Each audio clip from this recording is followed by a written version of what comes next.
or something like that. Yeah. Yeah, because of course that's where all the power was coming from. But you know, as he's aged, and that dude has fought a lot more fights than Floyd. Floyd has 47 fights. I think Manny's fought something like 62 fights. So, you know, it's a little different, you know, because they're two different kind of fighters. But I don't think people are gonna be let down. I think if anything, people, you know, boxing fans that, especially the ones that you know want to be in attendance for this fight. Like, I think more than anything, that's where the disappointment is going to come from, because number one, the tickets still have not been released to the public yet, and then for the people that don't go to the fight, a lot of folks like to go to the weigh-in because the weigh-in is free, typically. But then the news came out yesterday that they're going to charge for the weigh-in, but the money is going to charities, and it's going to cost $10. $10 for a ticket to get into the weigh-in, and it'll be a limited number of tickets for the weigh-in. But I think that's where the people gonna be disappointed. You know what I'm saying? Because this a lot of money, you know, that people are having to spend, and you know. Yeah, I definitely feel you. I think that's gonna be part of it. You're gonna spend a lot of money to watch two dudes walk around each other for a while. Like, I just believe like the first 2 or 3 rounds is gonna be like this whole filling out thing. Then a couple of punches to be thrown, because Floyd ain't gonna throw no punches if he don't have to. It's gonna really be up to Manning to set the pace. You know what I'm saying?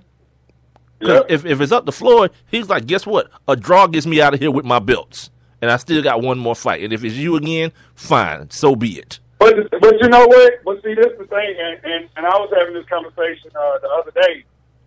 And I think, man, you talked about it when Holyfield made the comments about Vegas not wanting to see Floyd be undefeated or whatnot. Like, dude, in all honesty, I think that if this fight goes the distance, it either goes one or two ways. It either goes for Pacquiao or it ends in the draw.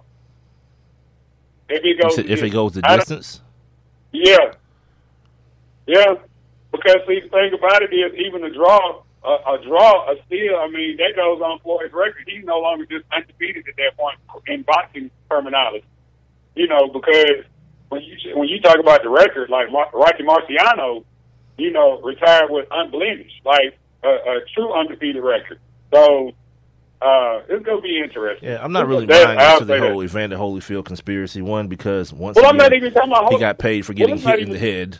So yeah, but it's not even just Holyfield. But it's just when you look at everything, like, you know, what does Vegas need? What does boxing need? You know, and what it needs is that it needs to be energized, just like this right here. Like with this fight, this is the first time that, number one, a fight of this magnitude has been made at such a late date. You're talking about February 22nd, if I'm not mistaken, was the date that the fight was actually made. The fight happens on May 2nd. You know, they only did one press conference, where they, you know, the one they did over at the Nokia Center. Typically, what they do is they go on a full out tour where they go to New York. The last time they were the fought, they came to Atlanta. They usually go to Dallas, Chicago, and then LA. Yeah, but no need for that. There's no need for any of that. Like, everyone's been waiting on it. It's time to go. Yeah, so like I said, I you know, as a fight fan, you know, I mean, everybody, you know, you and a lot of other people saying that they don't think it's gonna live up to it. You know, as a fight fan, I just gotta believe that, you know, that this fight is gonna give us something. I mean, because look how long we waited for Tyson Holyfield, and the first Tyson Holyfield was good. You know, it was the rematch that everybody was waiting for that ended with, you know, with Holyfield getting his ear big and all that crap, you know. So hopefully, you know, and then when you talked about the Hagler Leonard, like, we only got to see one of those, you know what I'm saying? So, it was fully like a full engulfed war. Yeah. You know, the Sugar Ray ended up winning what a lot of people say he won it controversially, because Marvin Hagler was whipping his butt every round, but like the last, you know, 45 seconds of each round, Sugar Ray was putting on a flurry, and, you know, and that was the last thing that was on the judge's mind, was what they did. and so he ended up, coming away with the victory. But it's gonna be one. It's gonna be at least one. It's gonna be a win for Vegas, if nothing else. I mean, yeah, the house is gonna win every time anyway. It's just a matter of how much, by how much. And I do think it's interesting your thoughts on boxing not being better off if Floyd loses. I couldn't disagree with you more. An undefeated champion is a lot easier for a sport like boxing, especially to promote, than a guy with one not loss. If he only has, but not if he only has one more fight. Because if he has one more fight, the best way for Vegas and for boxing is to have against the dude that beat him. They can still have a rematch. They can still have a rematch. Well, yeah, I mean, they can still rematch, but it's just like if the fight doesn't end in a draw or with Floyd losing, I just don't think that it brings, or if it's not a close fight, like a majority decision or something like that, then I don't think it draws as much interest next go round. I mean, not to say that people wouldn't go see it. It's not anyway. It's not anyway. This is the big payday. That's why everything costs as much as it's going to cost, because both fighters know that this is the one. This is the one that everyone's been waiting on. This is the one we can collect on right now. The next one will just be like, oh, we've seen it already, and you're gonna have to bring it back down to some normality. $64. Yeah, it's gonna have to be some normality to it. Yeah. But they're playing off the fact that it's been so much build up that they can get the money that they can get, and both fighters know this is like that last bank robbery. You know what I mean? We're gonna hit the big bank, not the little mom and pop bank. We're gonna hit the big federal bank and get all the money, and that's what it's all about right now. One last big payday. But you know what's crazy is that the other day, remember I was telling you I was surprised that Jerry Jones didn't try to put a bid in for it. I was reading something today that alluded, well, it was talking about the fact that tickets, that the tickets haven't been released to the public, and by the time they are, it'll probably only be about 750 to 1,000 tickets that are made available to the public.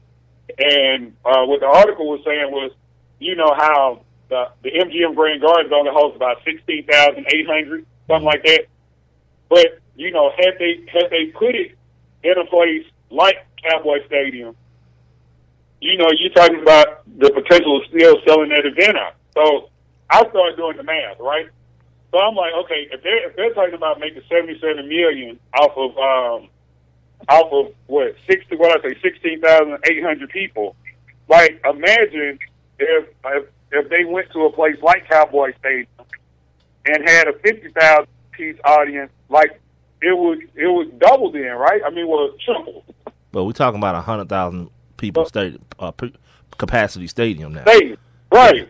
And then the other thing is what you already mentioned, the fact that the fight happened so late, and you already booked your trip out there, because what did you say? I knew a fight was going to happen. Some fight was going to happen. So a fight was going to happen at the MGM regardless. But with it happening so late, you got to assume that Jerry had his place booked up already. You know what I mean? I just heard Adam Silver talking about that early on today, and we'll hear from Adam Silver maybe next hour or something about how they're going to try to stretch the season out, and they've been able to get in contact with the venues earlier now to get open dates, to get their dates secured. Because that's going to always be a problem. You wait until, February for a May fight. Like, Jerry ain't waiting around for that. You know what I mean? Jerry getting ready today. Right. Or whatever monster truck thing is going out there, or whatever freaking soccer game, or whatever the hell's going on. He getting his money. You know what I mean? So that's probably logistically why that couldn't happen anyway, because of how late it happened. And you mentioned before that it was a fight. A fight was going to happen. Somebody was going to fight somebody that day, and it just happened to now be the biggest fight of the decade. But if they had the arena, right? Just if they had Jerry's World and blocked it off for like 50,000 people, right? They would still be. The number is astonishing. It's something like $228 million that the fight would have made if they upped the amount of people that would be able to attend the fight. Mm-hmm. So you talking about? Because I think, what did you say? Floyd could potentially walk away with 190. Or 200 or something like that you said the other day. I think it was like 150 and then 100 for Pacquiao.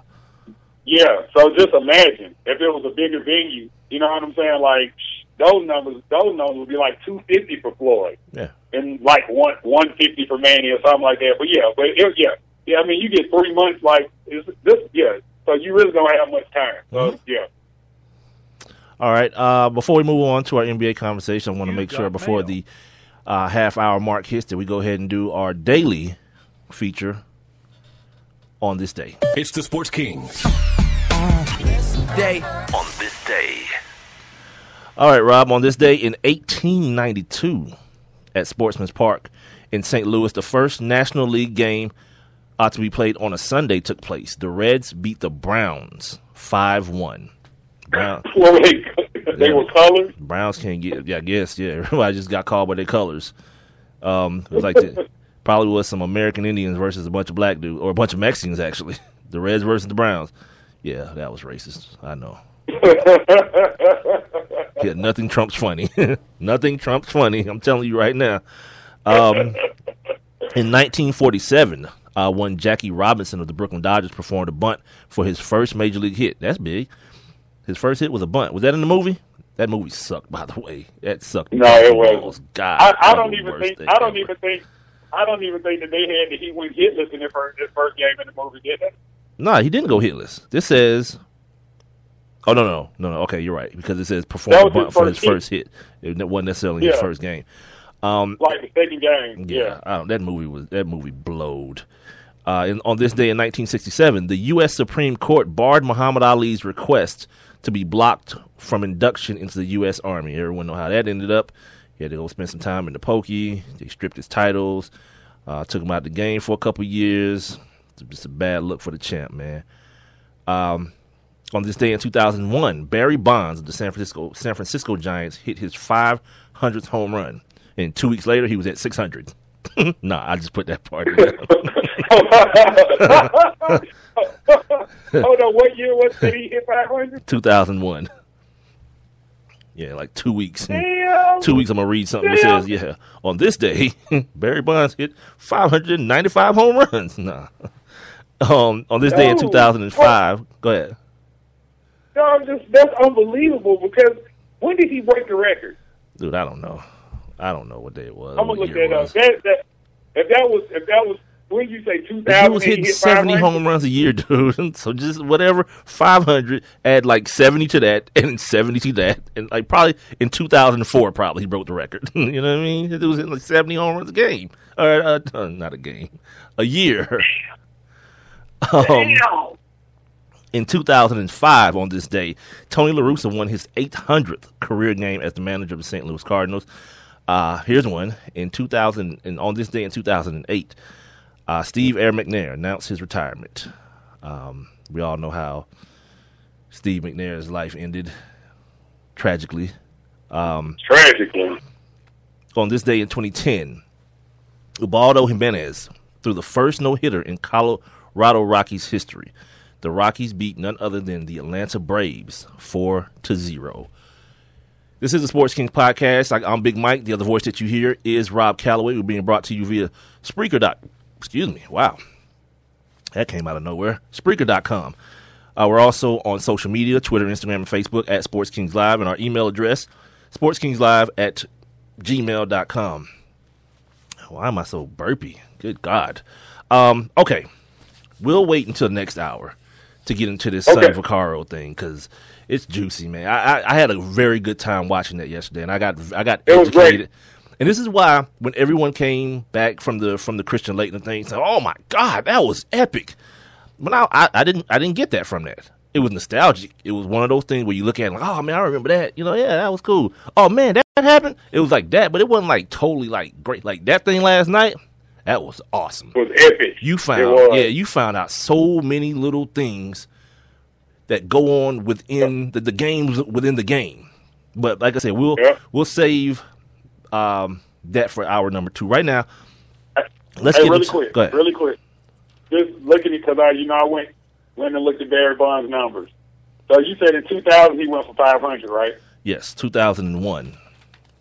Okay, because that was the year he hit 73 was 2001. So the following year, he hit 46. The next 2 years, he hit 45 each year. And then he got hurt in 05 and only hit 5. And then in 06, he hit 26. And in 07, he hit 28. 762. Nobody's going to touch that. There it is. Yeah, not anymore. Yeah, the juice is gone. Everything. It went with Tupac when he died. Yeah. When Omar X killed him. Yeah, he went on to separate himself like Juice and Nat. Like nobody will touch this record. A-Rod D.